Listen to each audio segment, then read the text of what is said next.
merupakan dilema etika atau bujukan moral, Pak? Apakah Bapak bisa menguraikan atau menjelaskan mungkin kasus-kasus yang sudah pernah Bapak hadapi, Bapak seperti apa yang dilema etika, seperti apa yang bujukan moral? Ya, saya mencoba mengidentifikasi dengan mengidentifikasi nilai-nilai yang bertentangan. Ya.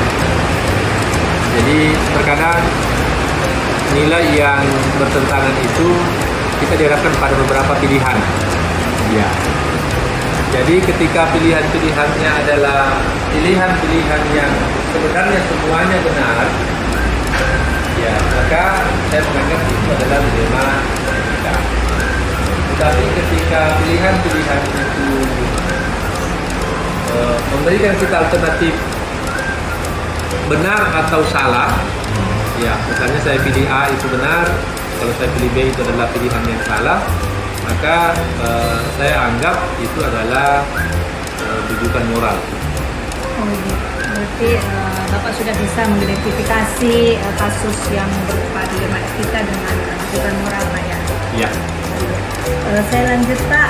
Bagaimana Bapak menjalankan pengambilan keputusan di sekolahnya Bapak, terutama untuk kasus-kasus di mana ada dua kepentingan yang sama-sama benar atau sama-sama mengandung kebajikan. Jadi dari yang tadi Bapak sudah sampaikan, mungkin ada contoh kasus, Pak, yang pernah Bapak hadapi terkait kasus dilema etika yang dihadapi mungkin selama Bapak jadi pemimpin. Ya. Jadi kembali lagi ya, saya mencoba melihat nilai yang kita berhadapkan, tapi dalam mengambil keputusan tentu saya tidak sendiri. Saya melibatkan semua stakeholder yang terlibat. Ya. Jadi kalau kita mau runut, tentu dalam memutuskan sesuatu yang pertama kan identifikasi masalah. Ya, jadi kita lihat masalahnya seperti apa, siapa yang terlibat, ya. Kemudian apa pilihan-pilihan yang mungkin kita pilih. Ya. Sebagai contoh, misalnya contoh begini, ada siswa yang jarang datang ke sekolah. Ketika tiba pendidikan kelas, kita dihadapkan pada pilihan yang sulit. Antara menegakkan aturan, berarti kita harus, anak itu harus tinggal kelas, atau kita mempertimbangkan masa depan anak itu. Ya. Jadi dua pilihan sama-sama benar. Ya. Kalau saya pribadi, saya selalu mengambil keputusan itu yang berpihak kepada murid. Saya akan berupaya semaksimal mungkin meskipun juga tidak boleh melanggar aturan. Ya. Jadi saya tetap berupaya bagaimana dicarikan jalan supaya anak ini bisa naik kelas dengan tidak melanggar aturan yang ada. Mungkin ada kompensasi-kompensasi yang harus dia lakukan, misalnya menyelesaikan tugas dan seterusnya tertinggal supaya bisa naik kelas. Itu contoh. Nah, tadi kan sudah Bapak sampaikan termasuk siapa saja yang Bapak lakukan. Terus langkah-langkah atau prosedur mungkin yang tadi bisa dijabarkan lagi, Pak, seperti apa yang Bapak lakukan untuk menyelesaikan dilema etika. Mungkin ada langkah-langkah yang atau standar yang Bapak gunakan mungkin yang selama ini dalam penyelesaian pengambilan keputusan, Pak. Ya. Jadi langkah-langkahnya, saya kira untuk sekarang ini saya belum ada langkah yang paten ya. Ya, lebih banyak ke kondisional. Jadi pertama tentu saja saya melihat masalahnya apa dulu, mencoba mendalami masalah, ya, dari berbagai sudut pandang. Nah, kemudian melihat siapa yang terlibat, ya. Kemudian setelah itu nilai-nilai apa yang bertentangan di situ, ya.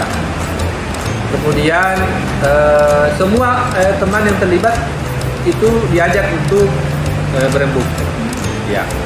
Misalnya contoh tadi anak yang malas datang ke sekolah, tentu yang dilibatkan guru bidang studi, guru mapel, kemudian wali kelas, kemudian orang tua juga, orang tua murid dilibatkan, dan itu saja muridnya. Ya. Dan apa yang telah dilakukan misalnya guru BK dalam menangani anak ini, semua itu kita libatkan sebelum kita mengambil sebuah keputusan. Saya lanjut Pak. Menurut Bapak hal-hal apa saja yang selama ini Bapak anggap efektif dalam pengambilan keputusan, terutama pada kasus-kasus dilema etika yang Bapak hadapi? Ya, jadi yang dianggap efektif gitu Pak pada saat pengambilan keputusan. Iya, yang saya rasa efektif itu kalau kita melibatkan banyak pihak. Ya. Jadi kalau kita mengambil keputusan yang melibatkan banyak orang, melibatkan banyak pihak yang memang ada kaitannya, itu kan kita bisa bersama-sama mengontrol keputusan yang kita sudah ambil. Ya, contoh misalnya ketika kita memberi kompensasi anak itu harus menyelesaikan tugas, kita libatkan orang tuanya. Jadi orang tuanya sebagai pemantau di rumah dan seterusnya. Jadi saya merasa itu akan lebih efektif ketimbang kita memutuskan sendiri. Saya lanjut lagi Pak. Dalam pengambilan keputusan tadi, apakah ada tantangan yang Bapak hadapi, terutama dalam kasus dilema etika Pak? Oh, tantangan Pak? Ya. Karena ini sifatnya dilema etika, ya terkadang pilihan-pilihan itu semuanya benar, maka memang terkadang ada penolakan. Ya.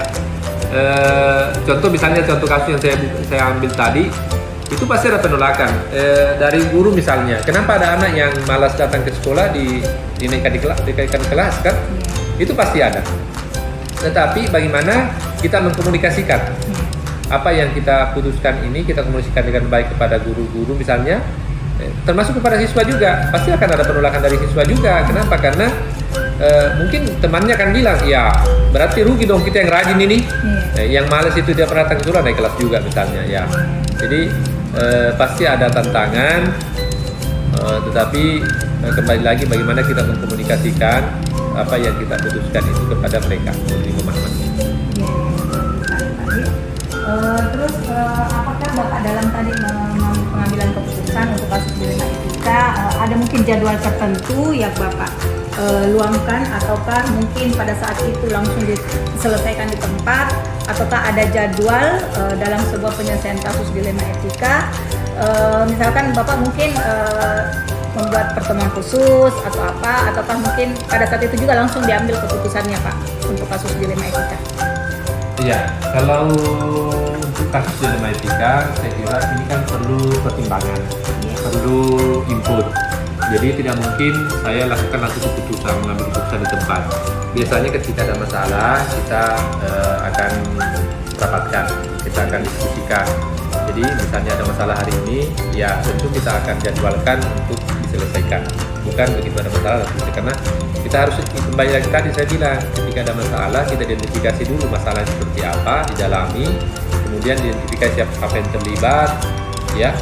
Nah, itu butuh waktu sehingga baru kita jadwalkan untuk mengambil keputusan. Nah Pak, dari tadi kan Bapak di awal sudah sampaikan ada yang melibatkan. Adakah seseorang selain tadi yang Bapak sampaikan atau faktor-faktor yang selama ini mempermudah atau membantu Bapak dalam pengambilan keputusan untuk kasus dilema etika? Mungkin ada lagi pihak lain yang dilibatkan Pak, ataukah ada faktor-faktor yang mendukung atau membantu Bapak dalam pengambilan keputusan? Kalau secara person saya tidak bergantung kepada orang, karena ini kan kasus bisa bervariasi.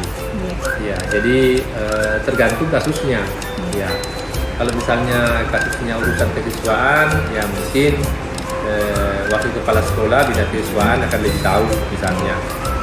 Tergantung masalahnya apa. Ya, tentu kembali lagi sekali lagi saya tegaskan, saya tidak pernah mengambil keputusan sendiri.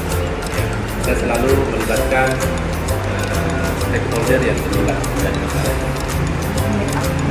Mungkin ini pertanyaan terakhir Pak, dari semua apa yang Bapak sudah sampaikan di awal sampai akhir ini, pembelajaran apa yang Bapak bisa ambil atau pengalaman apa yang Bapak bisa bagikan dalam pengambilan keputusan untuk dilema etika Pak? Iya, pelajarannya adalah mengambil keputusan untuk sebuah kasus dilema etika itu menurut saya tidak mudah. Iya. Karena kita dihadapkan pada pilihan-pilihan yang sebenarnya kalau kita kaji itu pilihan-pilihan sudah benar. Iya. Tinggal kita melihat mudaratnya lebih besar yang mana. Toh? Jadi berbeda dengan kalau misalnya rujukan moral itu kan kelihatan benar dan salah. Ya. Itu kita lebih mudah sebenarnya. Kita kemampuan moralitas kita kan. Tapi kalau yang namanya dilema etika itu kan ya kembali lagi pilihan-pilihannya kan semuanya sebenarnya benar.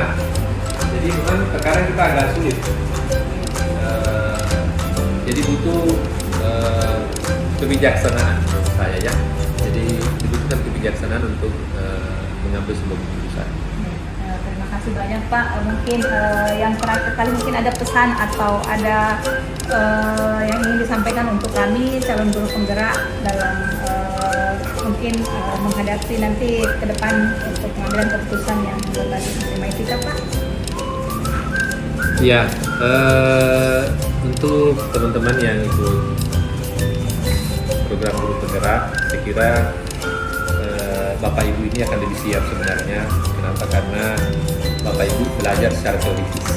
Ya, bagi kita yang tidak belajar secara teoritis tentu lebih banyak mengandalkan intuisi, leadership. Ya, akan berbeda ketika kita berbasis teori. Jadi saya kira insya Allah akan lebih bagus kan. Terima kasih banyak Pak atas waktu yang diberikan dan atas semua pencerahannya hari ini. Sehat selalu.